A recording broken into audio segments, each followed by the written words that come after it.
ఈరోజు మనందరం కూడా విజయదశమి పండుగను జరుపుకుంటున్నాం. ప్రధానంగా చెప్పాలంటే దేవి శరవన్నవరాత్రులు అంటే ఆశ్వేజ మాసంలో వచ్చే శుక్లపాడ్యం నుంచి మనము నవమి తిథి ఉన్నటువంటి రోజు అంటే 9 రోజుల పాటు అంటే మనం నిన్నటి దాకా కూడా మనం చెప్పాలంటే ప్రధానంగా దేవి నవరాత్రులను జరుపుకున్నామని చెప్పొచ్చు.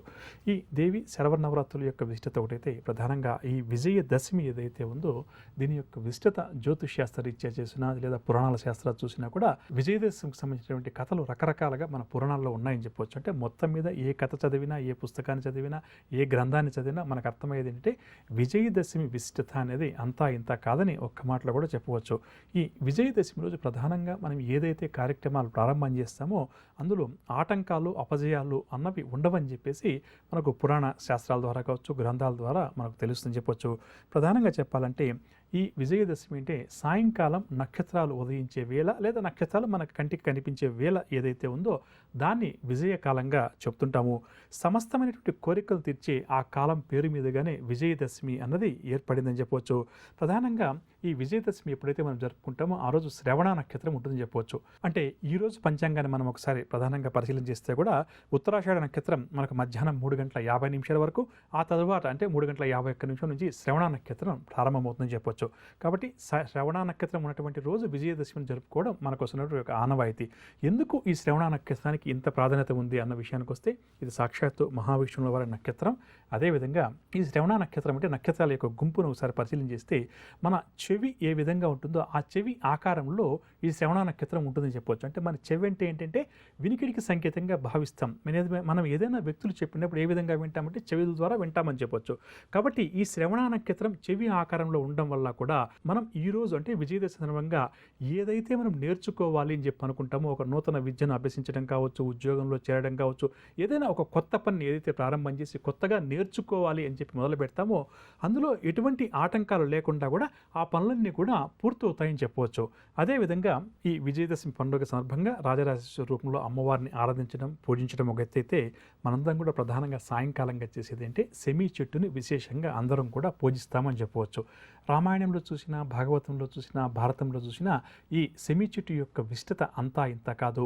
పూర్వకాలంలో ఈ సెమీ చెట్టు యొక్క వరపిడి ద్వారానే అగ్ని అన్నది ఏర్పడేది.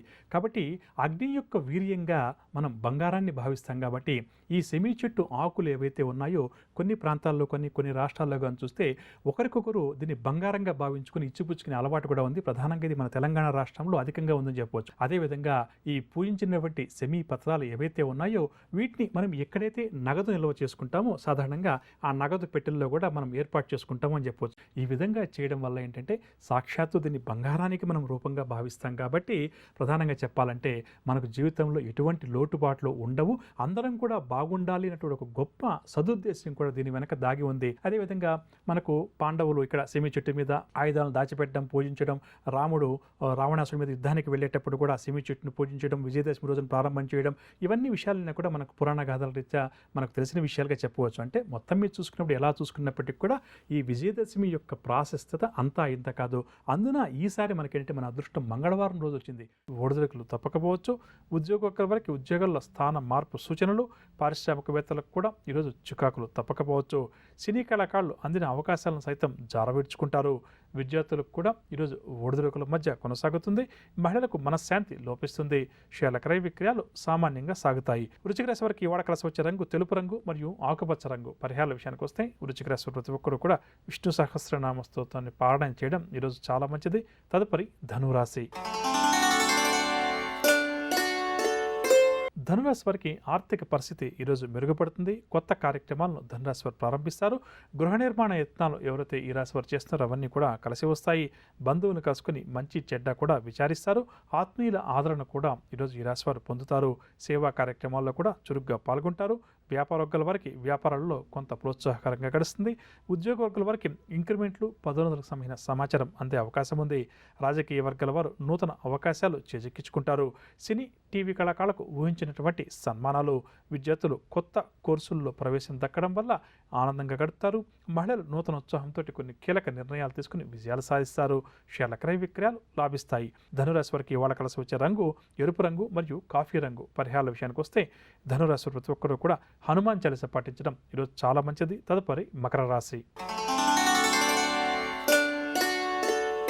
మకర రాశి వారి ప్రయాణాల్లో మార్పులు చేర్పులు చేసుకుంటారు. బంధుమిత్రుల నుంచి కొన్ని విషయాలు వీరికి ఒత్తిళ్లు కూడా అధికంగా ఎదురవుతాయి. వివాదాలకు కోపతాపాలకు దూరంగా ఉండటం చాలా మంచిది. ప్రతి పనిలో కూడా ప్రతిబంధకాలు తప్పకపోవచ్చు. పుణ్యక్షేత్రాలు కూడా ఈరోజు ఈ రాశి వారు సందర్శిస్తారు. ఆర్థిక పరిస్థితి కొంత ఇబ్బందికరంగానే ఉంటుంది.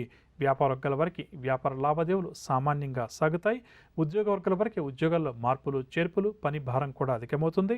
పారిశ్రామిక సాంకేతిక వర్గాల వారికి నిరుత్సాహం తప్పకపోవచ్చు. సినీ టీవీ కళాకారులకు కూడా కొంత అసంతృప్తికరంగానే గడుస్తుంది. విద్యార్థులు కూడా అనుకున్న ర్యాంకులు రాకపోవడం వల్ల నిరుత్సాహం చెందుతారు. మహిళలకు కుటుంబ సమస్యలు మరింత అధికమవుతాయి. షేర్ల క్రయ విక్రయాలు సామాన్యంగా సాగుతాయి. మకర రాశి వారికి వాడకలసి వచ్చే రంగు తెలుపు రంగు మరియు లేత పసుపు రంగు. పరిహారాల విషయానికి వస్తే మకర రాశి వారి ప్రతి ఒక్కరూ కూడా లలితా సహస్రనామ స్తోత్రాన్ని పారాయణం చేయడం ఈరోజు చాలా మంచిది. తదుపరి కుంభరాశి. కుంభరాశి వారికి ఆర్థిక పరిస్థితి కాస్త ఉపశమనం కలిగిస్తుంది. అనుకున్న కార్యక్రమాలన్నీ కూడా కుంభరాశి వారు విజయవంతంగా పూర్తి చేస్తారు. భవిష్యత్తుకు సంబంధించి కొన్ని కీలక నిర్ణయాలు కూడా ఈరోజు వీరు తీసుకుంటారు. తమ సత్తాను కూడా చాటుకుంటారు. ఎంతటి వారినైనా సరే ఆకట్టుకుని ఈరోజు వీరు ముందుకు దూసుకువెళ్తారు. ఆస్తి వివాదాలు ఎవరికైతే అధికంగా ఉన్నాయో అవన్నీ కూడా తీరుతాయి. వ్యాపార వర్గాల వారికి వ్యాపారాలు క్రమేపీ పుంజుకుంటాయి. ఉద్యోగ వర్గాల వారికి ఉద్యోగాల్లో ఉన్నత స్థితి దక్కుతుంది. రాజకీయ సాంకేతిక వర్గాల వారికి కూడా ఉల్లాసంగా ఉత్సాహవంతంగా గడుస్తుంది. సినీ టీవీ కళాకారులకు అరుదైనటువంటి సత్కారాలు ఈరోజు జరగవచ్చు. విద్యార్థుల కృషి కూడా ఫలిస్తుంది. మహిళలు సంతోషకరమైన విషయాలు కొన్ని తెలుసుకుంటారు. షేర్ల క్రయ విక్రయాలు లాభిస్తాయి. కుంభరాశి వారికి వాడకలసి వచ్చే రంగు గులాబీ రంగు మరియు ఎరుపు రంగు. పరిహారాల విషయానికి వస్తే కుంభరాశి ప్రతి ఒక్కరూ కూడా శ్రీ వెంకటేశ్వర స్వామి వారిని పూజించడం ఈరోజు చాలా మంచిది. తదుపరి మీనరాశి. మీనరాశి వారికి ముఖ్యమైన కార్యక్రమాల్లో ఆటంకాలు అవరోధాలు అధికంగా ఎదురవుతాయి. ఇంటా బయట కూడా వీరికి ఒత్తిడులు అధికంగా ఉంటాయి. వ్యయ ప్రయాసాలు ప్రతి పనిలో కూడా తప్పకపోవచ్చు. మానసిక ఆందోళన కూడా ఈరోజు ఈ రాశి వారికి అధికమవుతుంది. చర్మ గొంతు సంబంధిత రుగ్మత వల్ల కొంతవరకు ఈరోజు వీరికి ఇబ్బందికరంగా గడుస్తుంది. ప్రయాణాలు కూడా ఈరోజు వీరు ఆకస్మికంగా చేయాల్సి వస్తుంది. సన్నిహితులు స్నేహితులతో కూడా ఈరోజు వీరికి వివాదాలు సమస్యలు ఏర్పడతాయి. ఆలయాలు ఆశ్రమాలు సందర్శిస్తారు. వ్యాపార వర్గాల వారికి వ్యాపారంలో చికాకులు అధికమవుతాయి. ఉద్యోగ వర్గాల వారికి ఉద్యోగాల్లో ఊహించని మార్పులు కాస్త ఆందోళన కలిగిస్తాయి. రాజకీయ పారిశ్రామిక వర్గాల వారికి కూడా ఈరోజు నిరాశగానే గడుస్తుంది. సినీ కళాకారుల అంచనాలన్నీ కూడా తప్పుతాయి. విద్యార్థులకు ప్రతి పనిలో కూడా శ్రమ అధికంగా ఉంటుంది. మహిళలకు కుటుంబ సమస్యలు బాగా వేధిస్తాయి. షేర్ల క్రయ విక్రయాలు నత్తనకను సాగుతాయి. మీనరాశి వారికి వాళ్ళ కలిసి వచ్చే రంగు నీలం రంగు మరియు ఆకుపచ్చ రంగు. పరిహారాల విషయానికి వస్తే మీనరాశి ప్రతి ఒక్కరు కూడా శ్రీ వెంకటేశ్వర స్వామి వారిని పూజించడం, విష్ణు సహస్రనామ స్తోత్రాన్ని పారాయణం చేయడం ఈరోజు చాలా మంచిది. విన్నారుగా, నవగ్రహ సంచారాన్ని అనుసరించి ద్వాదశ రాశుల వారికి ఈరోజు గ్రహస్థితి ఏ విధంగా ఉంది, ద్వాదశ రాశుల వారు ఎటువంటి విషయాల్లో జాగ్రత్త వహించాలి, ఎటువంటి పరిహారాలు ఈరోజు పాటించాలి అన్న అంశాలు. ఇప్పుడు మనం ఈరోజు ఎవరైతే ముఖ్యమైన వ్యవహారాలు ప్రారంభం చేయాలి లేదా కీలక నిర్ణయాలు తీసుకోవాలని చెప్పి అనుకుంటున్నారో వారు ఏ భగవంతుని పూజిస్తే వారి విజయావకాశాలు మెరుగుపడుతుంది అన్న అంశాన్ని పరిశీలించేద్దాం.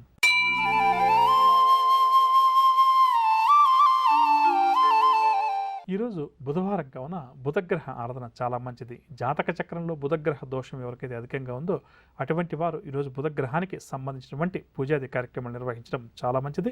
అదేవిధంగా ఈరోజు ముఖ్యమైన వ్యవహారాలను ప్రారంభం చేయాలి లేదా కీలక నిర్ణయాలు తీసుకోవాలని చెప్పి ఎవరైతే అనుకుంటున్నారో అటువంటి వారు దగ్గరటువంటి గణపతి ఆలయానికి వెళ్ళి స్వామివారికి గరిక మాలను సమర్పించి మనసులో ఉన్న సంకల్పాన్ని స్వామివారికి నివేదించుకుని ముందుకు వెళ్ళడం వల్ల తప్పకుండా కూడా ఈరోజు చేయబోయే కార్యక్రమాల్లో స్వామివారి ఆశీస్సులతో విజయాలు మనల్ని వరిస్తాయని చెప్పవచ్చు. రేపటి శ్రీకరం శుభకరం కార్యక్రమంలో నవగ్రహ సంచారాన్ని అనుసరించి ద్వాదశ రాశుల వారికి రేపు గ్రహస్థితి ఏ విధంగా ఉంటుంది, ఎటువంటి విషయాల్లో ద్వాదశ రాశుల వారు జాగ్రత్త వహించాలి, ఎటువంటి పరిహారాలు పాటించాలి అన్న అంశాలతో పాటుగా రేపు ఎవరైతే ముఖ్యమైన వ్యవహారాలు ప్రారంభం చేయాలి లేదా కీలక నిర్ణయాలు తీసుకోవాలని చెప్పి అనుకుంటున్నారో వారు ఏ భగవంతుని పూజిస్తే వారి విజయావకాశాలు మెరుగుపడుతుంది అన్న అంశం. దాంతోపాటుగా జ్యోతిష శాస్త్రరీత్యా వృషభరాశి మహిళలు ఎటువంటి వృత్తి ఉద్యోగాల్లో రాణించగలుగుతారు, వీరి యొక్క బలం బలహీనత ఏమిటి అన్న అంశం. అదేవిధంగా కష్టపడి సంపాదించిన డబ్బుతో వృషభరాశి వారు ఎటువంటి దాన ధర్మాలు చేస్తే వారికి గ్రహ బాధలు తొలగుతాయి అన్న అంశం. అదేవిధంగా శుభకరం అన్న అంశంలో భాగంగా పునర్వసు నక్షత్రం ఉన్నటువంటి రోజుల్లో ఏదైనా వ్యాధి బయటపడితే ఆ వ్యాధి ఎన్ని రోజుల దాకా మనల్ని ఇబ్బందికి గురి చేస్తుంది, ఎటువంటి పరిహారాన్ని పాటించాలి అన్న అంశం.